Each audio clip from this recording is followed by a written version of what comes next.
welcome back to my channel.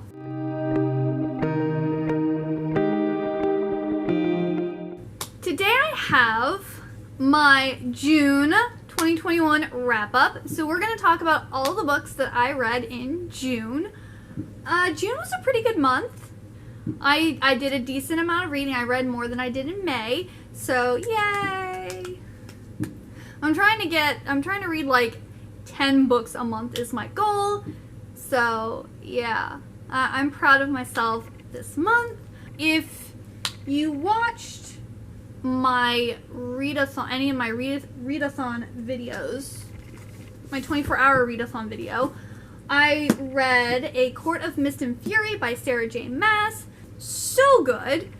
I really like this book. It actually almost made me tear up, but almost. It didn't quite get me there, but it was so good. I loved it so much. I actually read through it pretty quickly, and it's a nice big book. But if you don't know what this series is about, this is the second book of A Court of Thorns and Roses series, and it's about this girl named Thera who she's out hunting and she kills this wolf and it turns out to be a fairy. Well, there's like some law that humans aren't allowed to kill fairies, so the spring high fae lord Tamlin comes and he's like, I can either kill you or I can take you to live in Fairy. So she decides to go and live with him in Fairy, and they like, you know, fall in love and stuff happens, and yeah. And then like in this book, everything kind of gets turned on its head and it's completely different from the first book, and it's so much better because the first book was it was good, but it was but this book, this is where it's at. This is the goods right here. I believe I gave this book a 5-star. Then I also read, I read Millennium Snow Volume 4 by Bisco Hattori. This is the fourth and final manga in the Millennium Snow series. And this is like a vampire-esque, there's vampires in it. And the main girl character is really sick, and she falls in love with this vampire, and he gives her some of his blood to help with her illness, because I believe she's dying from it. And this is by the same mangaka who wrote Ouran High School Host Club. I wasn't very satisfied with the ending. I thought it was a little rushed, and so I gave it a 3-star. Then I read the third and final book in the Hero's Guide series, or trilogy. This was The Hero's Guide to Being an Outlaw, and this is kind of like making fun of your traditional like fairy tale stories where like the prince comes and saves the princess and everything is great. The princes in this story aren't so smart. They think they are, but they're not. One of them is like a clean freak, and one of them's like a big buffoon, and one of them thinks he's a great fighter, but then, you know, he doesn't really know how to work as a team. And then you have this other guy who's just not that bright. He like talks in riddles and will say like, you know, like the dog and up squirrel. You know, he's just not all there. And then you have the princesses that they're supposed to like be rescuing or whatever, and half the time they end up saving them. Of course, not all the princesses are the brightest either. But like, it's just kind of like, I kind of want to say like Enchanted, like Disney's Enchanted that makes fun of fairy tales. This kind of does like the same thing.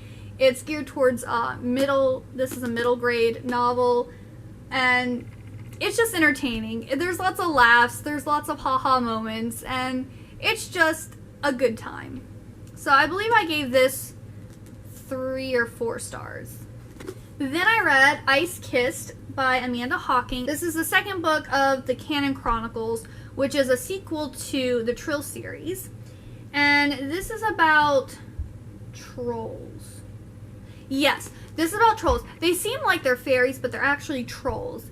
And there's this bad guy who they're like going after, and then there's like this missing queen, and the main character, Bryn, is one of these trackers, because what the trolls do is they take their kids and swap them with human kids. So they have changelings. And they always swap them with people who are very wealthy. And then once the kid, I believe once the changelings reach 18, they send a tracker out to find these kids and like claim them to bring them back. And that's how they get their money, is because these changelings like have these huge trust funds from these wealthy families that think that they're their kids. And so now when they reclaim those changelings, they bring their trust funds with them.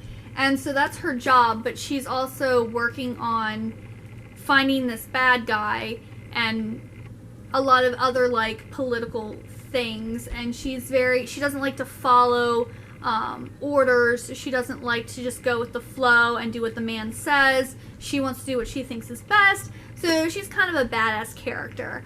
I believe I gave this book 4 stars.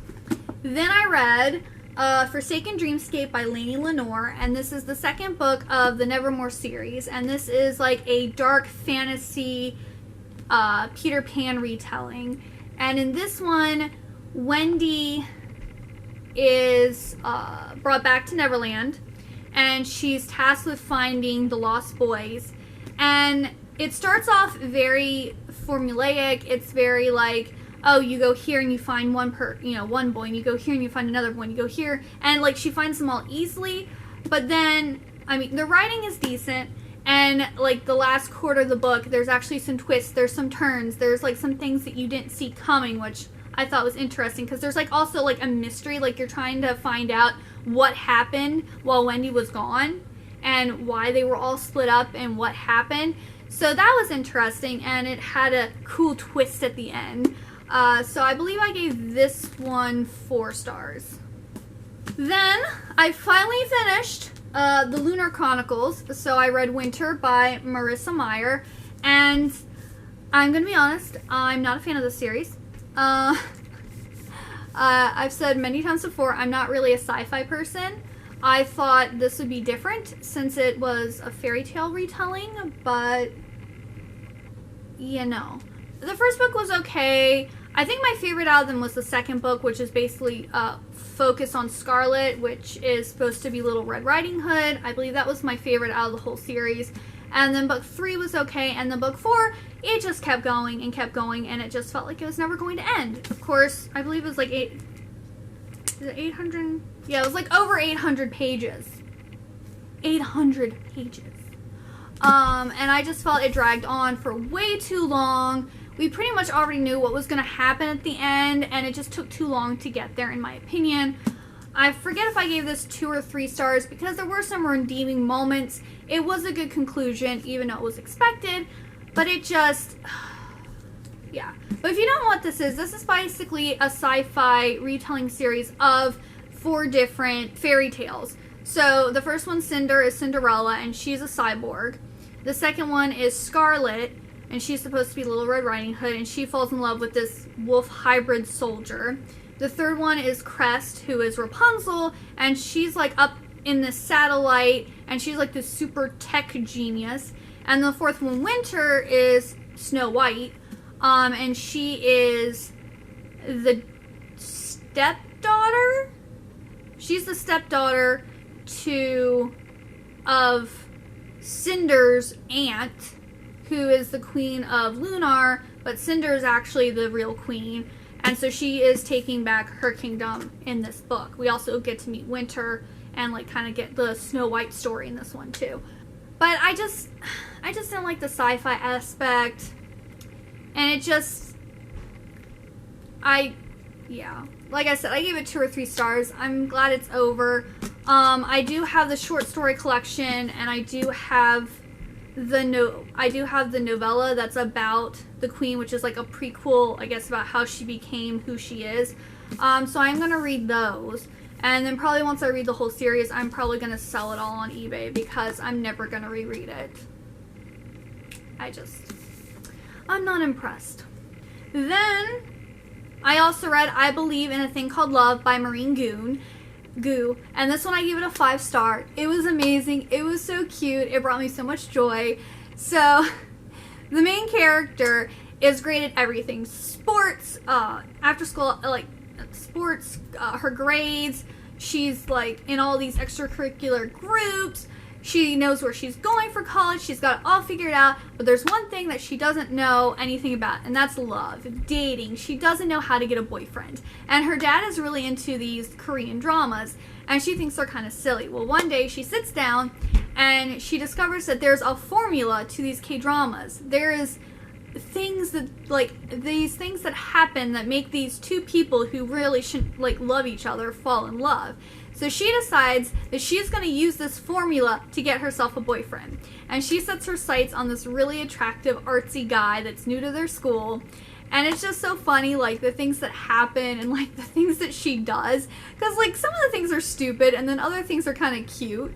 And because she doesn't know him very well, some of the situations become dangerous because she doesn't fully know him and the things that he can do. She just assumes that he is good at everything like she is. So it was really, really good, and I highly recommend it. It was probably one of my favorite reads in June. Then I also read The Beautiful by Renee Ahdieh, or Ahdieh. I always called it Ahdieh, but everyone else calls it Ahdieh, so I'm not sure how it's pronounced. But anyway, I really liked this one. This was another one I really liked. So this is about a girl and her, they become friends. She did something in, I believe it was France. Yes, she did something in France that she is now fleeing. So she gets on this boat that's taking them to America, New Orleans in America, where they're going to be in this convent and like kind of work for them to raise money while the convent helps them find husbands. So the main character, Celine, was a dressmaker back in Paris. So one day her and some of her friends are out selling like these things that they made because they're not really, they can't be teachers. There's some other things that the nuns need help with, and they're not like skilled in any of those. So they're sent out to like sell their goods to make money for the convent. And she makes these pretty like gloves and like handkerchiefs and different things. Well, this wealthy lady shows up and says she'll buy all of her handkerchiefs, that they're lovely work, and she wanted to know, if she knew how to make a dress because she wanted a dress made for the ball.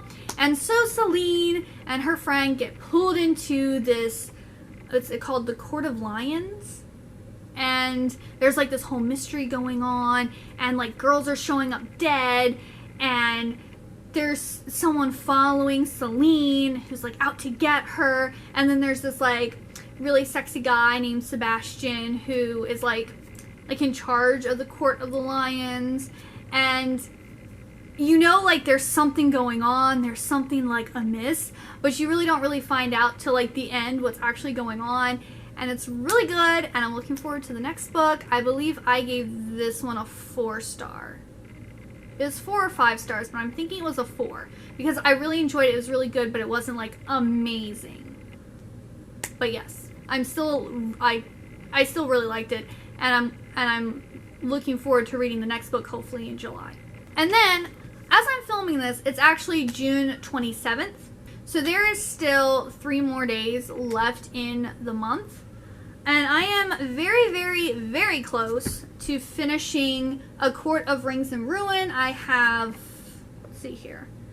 I'm on page 506 and there's 699 pages. So I have a little less than 200 pages to go. I will definitely be able to finish reading this one. This is the 3rd book of A Court of Thorns and Roses. It picks up right after where Court of Mist and Fury ends. And as of right now, I'm probably going to give it a 4-star because as of right now, it's not amazing, but it's really good. So yes, really like this. Then there's 2 more books that I hope to finish, but I think I might be able to get 1 more, but I'm not quite sure. So the next one would be The Hunter and the Mage by Caitlin Davis, and this is the 2nd book of the Raven and the Dove series, and I'm actually not that far in, so I can't give it a rating yet, but it's really good. I've been talking about it a lot. If you're interested in that, I talk about the 1st book in my February wrap-up. I also talk about it in my mid-year freak out book tag video. So I talk about in both of those if you're interested to know more about that series. And then the last book that I don't know, it's going to be pushing it, but I might be able to get The Humbug done. So if I am able to finish reading it, I will talk about this one in July. But this is the second book of the Edgar Allan Poe mystery series. Absolutely love this series. It's really good. I just put it to the side because I wasn't really in the mood for Edgar Allan Poe. I was wanting more of like the fairies. So I'm hoping to finish this one. And yet again, I've talked about this a lot. I read the first book. I reread the first book in a reading vlog. So if you want to learn more about this series, I will for sure talk about it in July. So yes, that is my June 2021 wrap up.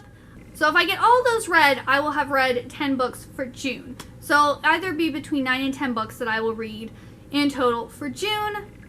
So comment down below, let me know how many books you read and what books you did read, and then maybe also what you plan to read in July. And if you like this video, please give it a big old thumbs up. Also hit that subscribe button down below, and I hope to see you next time. Bye-bye!